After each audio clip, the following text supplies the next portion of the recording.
Hi guys, welcome back. Today we're going to be talking about self-compassion. It's something that absolutely all of us are pros at ignoring, but it's so important for us to have compassion for ourselves. And I'm going to tell you some little things on why we need self-compassion and how that helps us in our everyday lives, how it also helps us to be more compassionate to other people, the world. It helps us be more gentle with ourselves and realize that we're all only human and we're allowed to make mistakes. We're allowed not to be perfect. And I really want to help you guys and help me because I know I am so hard on myself sometimes, but in the end we don't have to be perfect. So let's get into it. Okay, so what is self-compassion? It's not self-indulgent, it's not self-obsessing, it's not weakness, it's about loving yourself and being gentle with yourself. It's basically compassion turned inwards for yourself. It's so easy for us to be compassionate for other people, especially when we see people struggling, especially when we're seeing people hurt around us, seeing people hurt on the internet, to send our compassion to them. But this is compassion turned inwards. And research shows people that have more self-compassion actually take more responsibility, not less. When we fear self-criticism, we avoid, deny, and shift that blame onto other people. When we speak kindly to ourselves, we're so much more likely to improve as a human on how we relate to each other, being kinder to other people as well.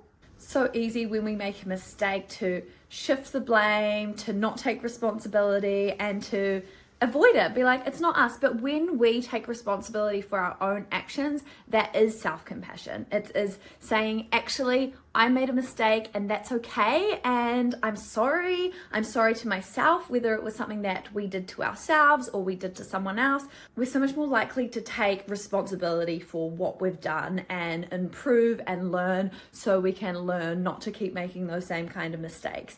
Being kind to ourselves, being compassionate to ourselves is all about that. A lot of it comes down to how we would treat a friend and how we would treat ourselves. We're so much more likely to be supportive, understanding, kind to our friends, yet on the other hand, we criticize. We're always our own worst enemy. We say we're not good enough. We keep telling ourselves these stories in our head that we wouldn't say to a best friend, we wouldn't say to someone that we loved. And we need to start learning how to treat ourselves like a best friend, saying, hey, I understand, you made a mistake, I love you. And it's about saying, like, would we say that to a friend? No, then we shouldn't be saying that to ourselves at all. And now we're on pain versus suffering.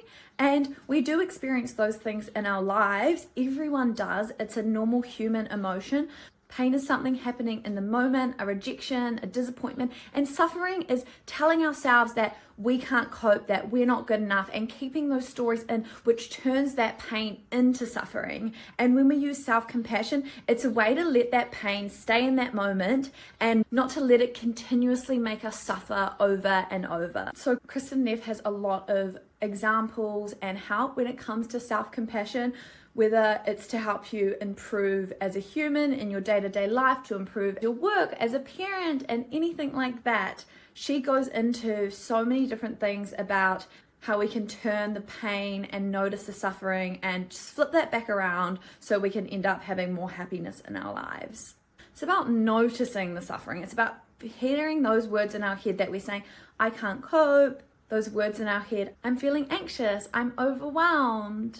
This is really painful. So when you notice that suffering and you notice those words in your head, once you validate that and be like, it's okay to feel like that. It's okay. Remembering you're not alone in this and you don't have to be. We're all allowed to have these emotions. It's an experience. It's not a flaw. It's knowing that like everyone suffers and it's okay. And turning it back inwards and being kind to yourself, swapping those words over and using a technique which is learn optimism. It's about turning those thoughts of I'm not good enough into I am good enough. It's about being like, this is hard, but that's okay. No one gets it right all the time, and giving us those really positive thought patterns. Every time we have that negative thought pattern, counteract it and say what the opposite is, because you are worthy. We are all worthy of love and self-compassion and happiness, and we can find that when we start to bring that learned optimism into it by creating these patterns in our brainwaves that help us to think in a more clearer and positive way. I've got lots of other videos on this, so make sure you go to my channel, like and subscribe, and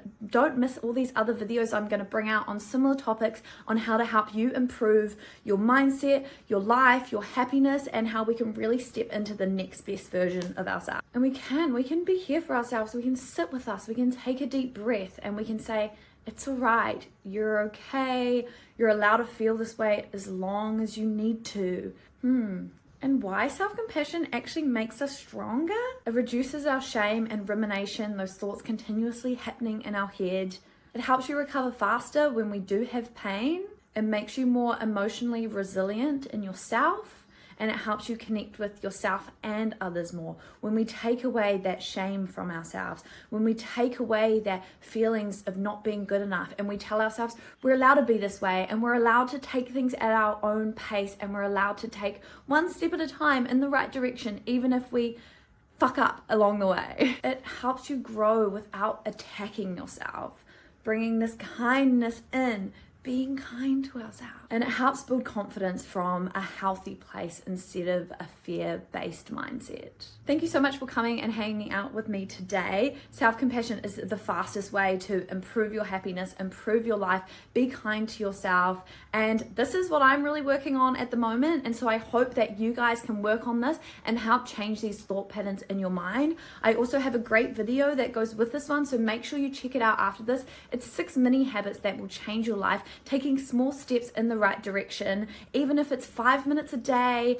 5 minutes a week, anything that's going to help you improve your life. And these little things along the way will just really help to make your life better. So make sure you check out this video. It's really good. And make sure you follow, subscribe, like, and remember to vote love every day with your words, your actions, and your thoughts. And I'll see you guys on the next one.